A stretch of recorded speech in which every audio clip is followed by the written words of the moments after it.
Everyone, thank you for tuning in to me. My name is Tim Hunter. Today I want to talk to you about something that I think is very important to all of us, even though it don't really affect every household the way I guess this topic does for a lot of people, especially in the United States.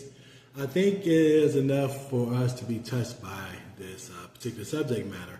I'm going to talk to you about an organization called the Anne E. Casey Foundation. Now, what we're going to talk about in particular is three things. One, we're going to talk about foster care. Then we're going to talk about expiring out of foster care, right? And then we're going to talk about the Anne E. Casey Foundation.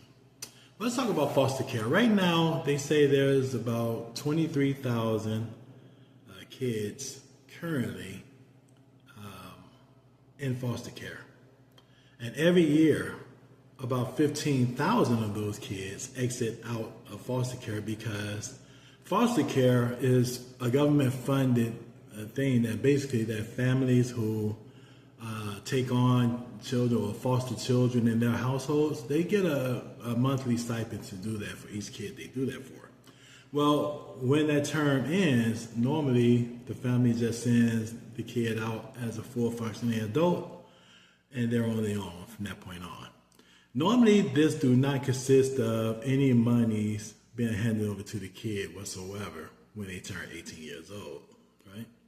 So all of these children that actually come out into the real world have to face the reality of survival. Now, some can get jobs, some can go on to college, some go on to the military.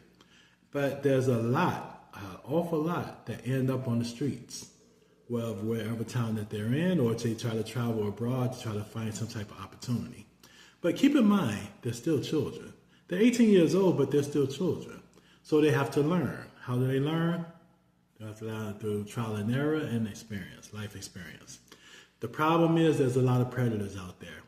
If anyone ever seen any documentaries about prostitution and things like that, or drugs or anything, or even been around those elements in major cities, they would see there's a lot of young faces. And you would look, you would say, wow, this kid has so much potential, or this kid, you tell this kid is smart. And you see that girl, like, wow, that girl's so beautiful and young, what is she doing out there, right? Well, that's because they didn't have any opportunities. And when you haven't eaten for a few days or a week or what have you, and you're 18 years old and someone plays on that has a lot of experience, they will take advantage of these people, you know, and they will drain them for whatever they can. It's a horrible reality that we have to deal with.